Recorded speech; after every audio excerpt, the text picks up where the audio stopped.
என்ன நிர்மலா அவசரமா சாப்பிடுற? மெதுவா சாப்பிடுங்க. ஐயோ அண்ணி, ஏற்கனவே லேட் ஆயிடுச்சுன்னு அண்ணன் கத்திட்டு இருக்காங்க. நீங்க வேற. என்ன நிர்மலா இன்னும் சாப்பிட்டு இருக்க? சீக்கிரம் கிளம்ப, லேட் ஆச்சுல. என்னங்க நீங்க சாப்பிடுற பொண்ணை போய் இப்படி விரட்டுறீங்களே? உங்களை மாதிரியா? பொம்பளைங்க கிளம்புறதுக்கு கொஞ்சம் நேரம் ஆகும். நீ வேற சார் எதையா பேசிக்கிட்டு இவ்வளவு காலேஜ்ல கொண்டு போயிட்டு எனக்கு எவ்வளவு வேலை இருக்கு. சீக்கிரம் கிளம்பு. அண்ணி அண்ணன் திட்ட ஆரம்பிச்சிட்டாரு, நான் கிளம்புறேன். ஏய் டிஃபன் பாக்ஸ். ஓ நிர்மலா வா. இதோ வந்துட்டேனே. நிர்மலா இந்த டிஃபன் பாக்ஸ். அண்ணே ஒரு நிமிஷம். என்ன என்னாச்சு நிர்மலா? அண்ணி அந்த வீட்ல இருந்து வரும்போது ஒரு முக்கியமான புக் விட்டுட்டு வந்துட்டேன். இன்னைக்கு அது கிளாஸ்க்கு எடுத்துட்டு போயே ஆகணும். அப்படியா? சரி நீ வீட்டுக்கு போய் எடுத்துட்டு நேரா காலேஜுக்கு போயிடு. ஐயோ ஏற்கனவே லேட் ஆயிடுச்சுன்னு அண்ணன் கத்திட்டு இருக்காரு. இது சொன்னா கொன்னே போட்டுருவார் அண்ணி. ஐயோ என்ன புக் வேணும் Nirmala? 4th semester ancillary physics book வேணும். என்கிட்ட இருக்கு, நான் வேணா கொடுக்குறேன்.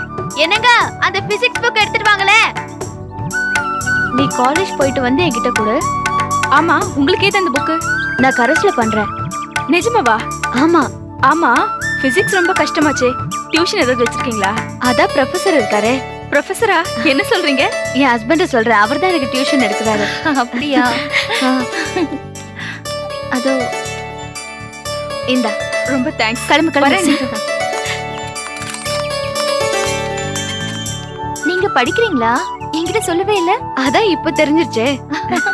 ஆமா நீங்க 2 பேரும் படிச்சவங்க, எதுக்கு டீ கடை வச்சிருக்கீங்க? டீ கடை ஒரு சுதந்திரமான பணமாக தானே வச்சுங்களேன்.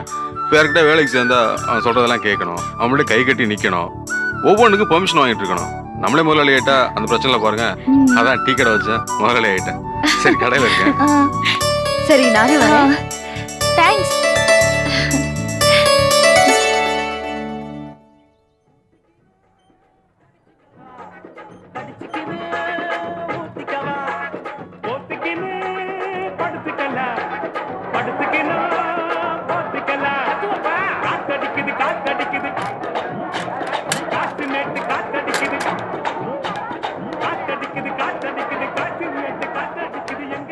என்னடா செல்வம்? ஏண்ணே இவ்வளோ லேட் ஆச்சு? ஆமாண்டா, நிர்மலாவை கொண்டு போய் காலேஜில் விட்டுட்டு வரேன். அப்போ வருவீங்கன்னு எதிர்பார்த்தேன். என்னடா பண்றது? பாவம் நிர்மலா ரொம்ப நொந்து போயிருக்கா. காம்பவுண்ட் வீட்டில் இருந்தால் கொஞ்சம் மாறுதலாக இருக்கும், அதான் அங்கே கொண்டு போய் வச்சுக்கிட்டேன். கரெக்டு தானே.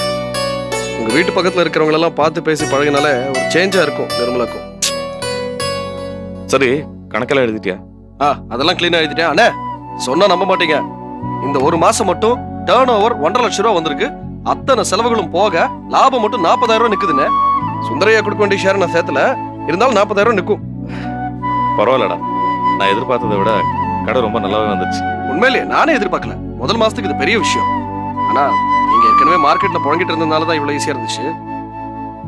இன்னும் போக போக பார், நல்லா கூட்டி காட்டுறேன். நிச்சயமாண்ணே, எனக்கு நம்பிக்கை இருக்கு. ஆனா ஒரு சின்ன பிரச்சனைண்ணே. என்னது? மொத்த டர்ன் ஓவர்ல கிட்டத்தட்ட 25% லாரி வாடகைக்கே போகுதுண்ணே. அது இல்லைன்னா இன்னும் ஜாஸ்தி லாபம் நிற்கும்.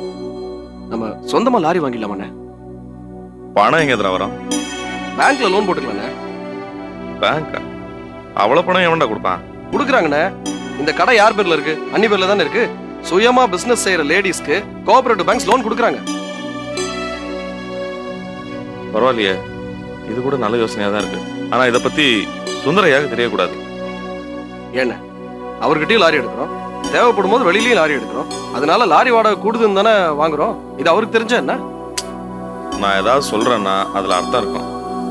நான் சொல்ற வரைக்கும் சுந்தரையா கிட்ட இதை பத்தி பேசாத, சரியா? சரி.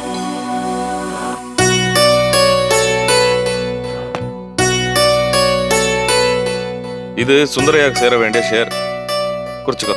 சரி. இது தீபாவளி செலவுக்கு வச்சுக்கோ. என்னடா தீபாவளிக்கு எவ்வளவு கொடுக்குறீங்க? டேய், சின்ன வயசுல இருந்து ஒரு தீபாவளி கூட நம்ம கொண்டாடினதே இல்லை. எல்லாத்தையும் சேர்த்து வச்சு இந்த தடவை மொத்தமா கொண்டாடிடுவோம். அம்மாவுக்கு நிர்மலாக்கு உனக்கெல்லாம் ட்ரெஸ் எல்லாம் நல்லா எடுத்துக்க. தேங்க்ஸ். பாஸ்புக் எங்க? அது உள்ளே இருக்கு. சரி, நீ பாத்துக்க, நான் வந்துடுறேன். சரி.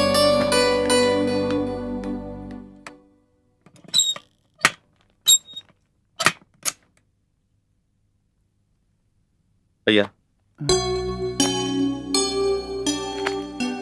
என்ன மாணிக்காது? என்னது இதெல்லாம்?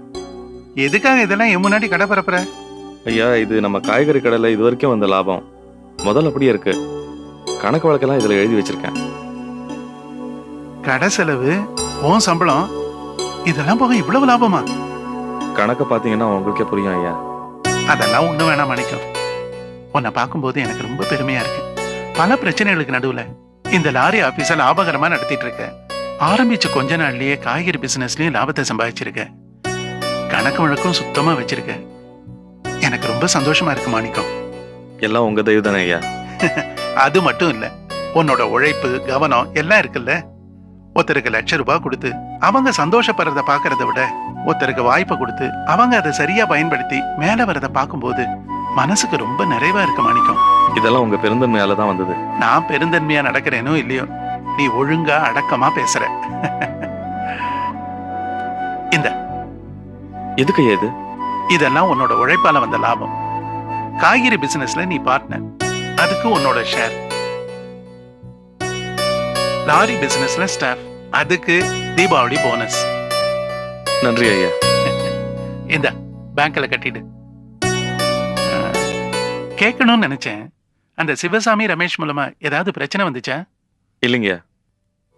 மறுபடியும் ஏதாவது பிரச்சனை பண்ணாங்க அவங்கள அடிச்சு புரட்டி எடுத்துரு. எதுவா இருந்தாலும் நான் பாத்துக்கிறேன். சரிங்க. ஏதாவது பிரச்சனை பண்ணாங்கன்னா நான் பாத்துக்கிறேன். கொஞ்ச நாளைக்கு நான் ஊர்ல இருக்க மாட்டேன், அவுட் ஆஃப் ஸ்டேஷன். அப்படிங்களா? எந்த ஊரு? என் பொண்ணு பாம்பேல இருக்கான்ல, அடிக்கடி ஃபோன் பண்ணி தொந்தரவு பண்றேன். எனக்கும் மெடிக்கல் செக்அப் பண்ண வேண்டியிருக்கு. அப்படியே போய் எல்லாத்தையும் பார்த்துட்டு வந்துடலான்னு இருக்கேன். அதான் எல்லாத்தையும் பொறுப்பா பாத்துக்க நீ தான் இருக்கியே.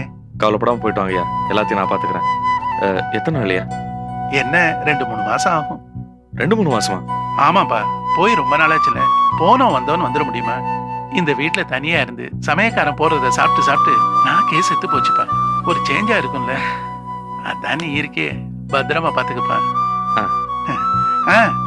உனக்கு தலை தீபாவளியில? ஆமாங்க. தலை தீபாவளியே சந்தோஷமா கொண்டாடு. நான் ஊருக்கு போறேன். பிசினஸ்ல எந்த பிரச்சனையும் வராம பாத்துக்க. சரிங்க. நான் வரட்டுமா? சரி.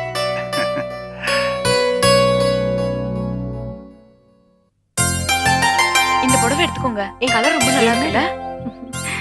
இதான் நான் தீபாவளிக்கு எடுத்து. சரி, நல்லா இருக்கான்னு பாரு. நல்லா இருக்கு. நல்லா இருக்கு. ஆமா, இது என்ன 3 சேலை? நீங்க ஒருத்தவங்க தானே இருக்கிறீங்க? என்னடி என் புருஷன் கூட இப்படி கேட்டதுல நீ நாக்கு மேல பல்ல போட்டு இப்படி கேக்குற? ஏன் நான் 3 புடவை எடுக்க கூடாதா? அப்படிலாம் இல்ல. தீபாவளினா ஒவ்வொருத்தருக்கும் ஒரு பட்ஜெட் இருக்கும், அதத்தான் அவ கேக்குறா. எனக்கும் பட்ஜெட் இருக்கு, ஆனா பெரிய பட்ஜெட். இது தீபாவளிக்கு எடுத்தது, இது கல்யாண காட்சின்னு கட்டிட்டு போறதுக்கு, இது வீட்டுக்கு கட்டிக்கிறதுக்கு. நல்லா இருக்கு. வச்சவங்க நீங்க. ஆமா, இதெல்லாம் செலக்ட் பண்றதுக்கு எவ்வளவு நேரம் ஆச்சு? ஒரு 3 மணி நேரம் ஆச்சு. 3 மணி நேரமா? என்னங்க, காது குத்துறீங்களா? இவ்வளவையும் செலக்ட் பண்றதுக்கு 3 மணி நேரம் தான் ஆச்சா? முழுசா கேளுங்க. ஒரு கடைக்கு 3 மணி நேரம், 4 கடை ஏறி இறங்குனேன். ஓ, இது என்ன லேட்டஸ்ட் மாடலா? அப்படிதான் கடைக்காரன் சொன்னான்.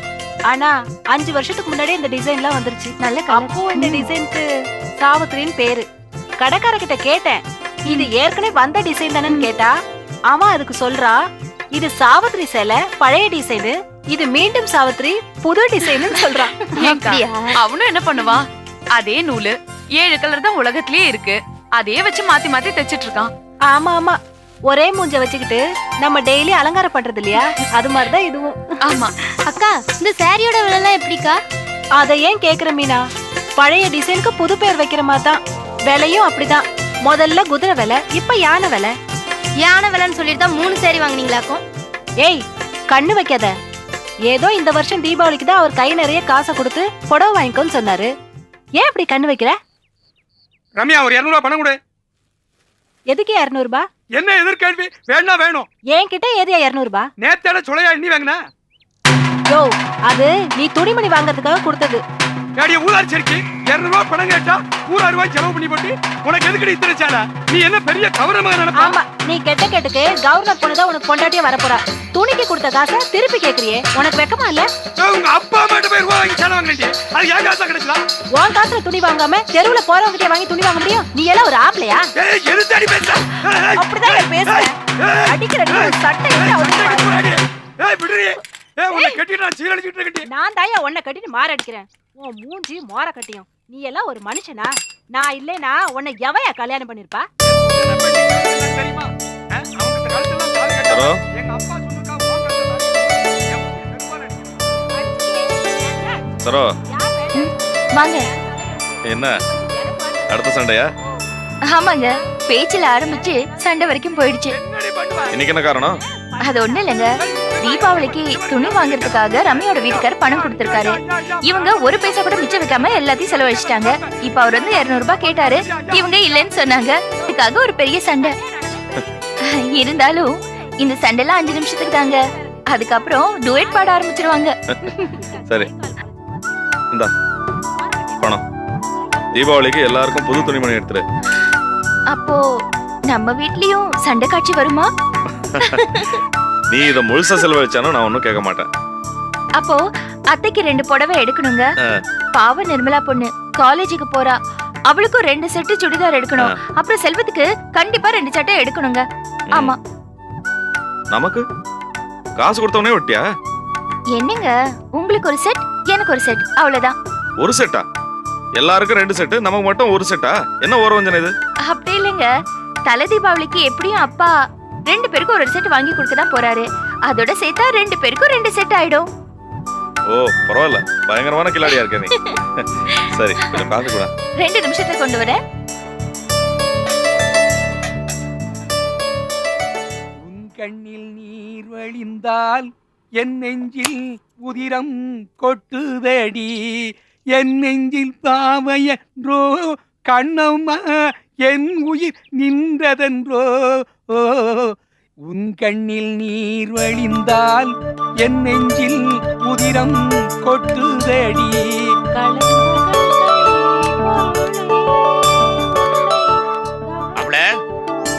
வாங்க மாமா. நல்லா இருக்கீங்களா? எழுத்து வீட்டுல ஏது விசேஷமா? பாட்டெல்லாம் பொழுது கட்டுறாங்க. ஐயோ அது ஒரு வேடிக்கையான புருஷன் பொண்டாட்டி. அடிக்கடி சண்டை வரும், பயங்கரமா அடிச்சுப்பாங்க. அப்புறம் 5 நிமிஷத்துல ராசி ஆகி பாட ஆரம்பிச்சிருவாங்க. அப்படியா? உங்களுக்கு நல்லா பொழுது போகணும்னு சொல்லுங்க. ஐயோ கேக்குற மாதிரியா இருக்கா அந்த பாட்டு? பரவாயில்ல, சரோ என்ன விட நல்லா பாடுறேன். அப்பா வா வா. வாங்கப்பா, எப்படி இருக்கீங்க? வீட்ல எல்லாரும் எப்படி இருக்காங்க? எல்லாம் நல்லா இருக்காங்க. நீ எப்படி இருக்கிற? மாப்பிள்ள நல்லா இருக்கீங்களா? ஒண்ணு இல்ல, அந்த இருந்தாலும் தலை தீபாவளி நெருங்கிருச்சு. அதான் இங்க வந்து மாப்பிள்ள வீட்டுல எல்லாரும் முறைப்படி கூப்பிட்டுட்டு அப்படியே பட்டணத்துல சவுளி எடுத்துட்டு போலான்னு வந்தேன். நல்லதா போச்சு. நீ மாமாவை கூட்டிட்டு ஜவுளி கடை போய் எல்லாத்தையும் வாங்கிட்டு வந்துரு. என்னங்க, நானும் அப்பாவும் மட்டுமா? நிர்மலாவும் கூட வரணும். அவளுக்கு தேவையானதை அவதானே பார்த்து எடுக்கணும். அப்படியே அத்தையும் வரணுங்க. சரி அப்போ சாயந்தரம் நிர்மலா காலேஜ்ல இருந்து வந்ததுக்கு அப்புறம் நேரா வீட்டுக்கு போய் அம்மாவையும் கூட்டிட்டு எல்லாருமே ஜவுளி கடைக்கு போயிட்டு வந்துடலாம். சரிங்க. செய்வோம். சரி நான் உள்ள போய் அப்படி கை காலில் கழுவிட்டு வந்துடுறேன்.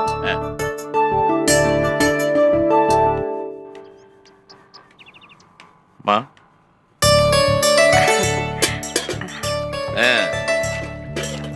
வணக்கம்மா. வாங்க சம்பந்தி. எப்ப வந்தீங்க? காலையில. நிர்மலா எப்படிமா இருக்க? நல்லா இருக்கேம்மா. அங்க இருக்கிற எல்லாரும் என் கூட நல்லா பழகுறாங்க. ஆமா, நீங்க தனியா இருக்கிறது கஷ்டமா இருக்காமா? இல்லம்மா, அதான் அந்த கிளவி இருக்கே. ராத்திரிக்கு செல்வம் வீட்டுக்கு வந்துடுறான். நீ பழையபடி மாறணுண்டி, அதான் எனக்கு முக்கியம். மாமா ஒரு முக்கியமான சம்பிரதாயத்துக்காக வந்திருக்காரு. என்னங்க சம்பந்தி? தலை தீபாவளி சம்பிரதாயம் தான். மாப்பிள்ளைக்கு சரோவுக்கும் இந்த வருஷம் தலை தீபாவளி இல்லையா? அதை முறைப்படி வீட்டுல கிராமத்துல தானே கொண்டாடின. அதுக்கு தான் ஜவுளி எடுத்துட்டு அப்படியே கூட்டு போலான்னு வந்தேன். குடும்பத்தோட கொண்டாடினா ரொம்ப நல்லா இருக்கு. நீங்களும் நிர்மலாவும் கூட வரணும்.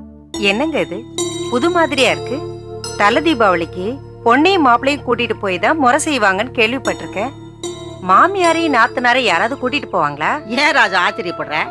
இது வரைக்கும் பிள்ளைங்களை பெத்தவங்க தான் பிள்ளைகளுக்கு தலை தீபாவளி கொண்டாடி அதுங்களுக்கு சீரும் சிறப்பும் செஞ்சு நல்லபடியா அனுப்பி வைக்கிறதாக கேள்விப்பட்டிருக்கேன். அந்த பிள்ளைங்களை பெத்தவங்களுக்கும் சீர் வறுத்து செய்யறாங்க அப்படின்னா அது இவர் ஒருத்தரா தான் இருக்க முடியும். ஏன் சந்தோஷப்பட வேண்டிய விஷயம் தானே? சந்தோஷமா எல்லாரும் போயிட்டு வாங்க. என்ன போயிட்டு வந்துட்டீங்க? நீங்களும் தானே வரணும். அதான் நான் பார்த்தேன். இவங்க தான் என்னை விட்டுட்டு போயிடுவாங்களா இல்ல நீங்க தான் கூப்பிடாம போயிடுவீங்களா? அம்மா நான் சம்பிரதாயத்துக்காக சொல்லல. இந்த தீபாவளிக்கு மாப்பிள்ளை சரவு மட்டும் வந்தா போதாது. நீங்க எல்லாரும் வந்து குடும்பத்தோட சந்தோஷமா கொண்டாடணும். அப்படிங்களா? அது மட்டும் இல்லம்மா, நீங்க இத்தனை வருஷமா பட்டணத்திலே தீபாவளி கொண்டாடுறீங்க. ஒரு வாட்டி என் கிராமத்துல இருந்து கொண்டாடி பாருங்களேன் எப்படி இருக்குதுன்னு. போகலாம் ராசா. என்ன எப்படியோ செய்யுங்க. அத்தை நீங்க கிளம்புங்க அத்தை. கடைக்கு போய் அப்படியே புது ட்ரெஸ் வாங்கிட்டு வந்துடலாம். ஆமா, என்ன இப்ப வந்து கூப்பிடுறீங்க? அது அதுக்கு ஒரு நேரங்கால கிடையாதா? காலாகாலத்துல வந்து கூப்பிட்டு இருந்தா இந்நேரம் துணி எடுத்துட்டு வந்திருக்கலாம்ல. ஏன்டி அம்மா இப்ப போய் எடுத்தா நல்லா இருக்காதா அது? ஆமா, இந்த மாதிரி சாயங்கால நேரத்துல போனா பளபளன்னு லைட்ட போட்டு வச்சிருப்பான். ஒண்ணுமே இல்லாத துணி கூட பளபளன்னு தான் தெரியும். எடுத்துட்டு வந்ததுக்கு அப்புறம் ஒரே சலவையில ஒண்ணுமே இல்லாத போயிடும். அதுக்கு நேரங்காலம் இருக்கு. இப்படியா லேட்டா வர்றது? இல்லம்மா, நேரத்துல தான் கிளம்பணும். நிர்மலா காலேஜ்ல இருந்து வரணும் இல்லையா? அவ வந்ததுக்கு அப்புறம் ரெடி ஆகி கிளம்பணும். சரி இப்போ இன்னும் லேட் பண்ணிடாதீங்க, கிளம்புங்க. இத பாருப்பா, என்னால திடுதுப்புலாம் கிளம்ப முடியாது. நீங்க போய் துணி எடுத்துட்டு வாங்க, என்ன ஆளை விடுங்கப்பா. சரோ, ஆ? நீ மாமாவை கூட்டிட்டு ஜவுளி கடை போய் எல்லாத்தையும் வாங்கிட்டு வந்துரு. கடையில கொஞ்சம் வேலை இருக்கு. சரிங்க. அப்புறம் மாப்பிள்ள, நான் ஜவுளி எடுத்துட்டு அங்கிருந்து பஸ் பிடிச்சிடுறேன். சரிங்க. சரி மா, நிச்சயம் வாங்க, குடும்பத்தோட கொண்டாடுறதா நல்லா இருக்கேன். சரோ, என்னங்க?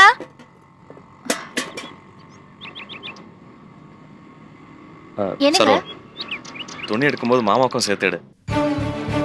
நல்லா காஸ்ட்லியா எடு.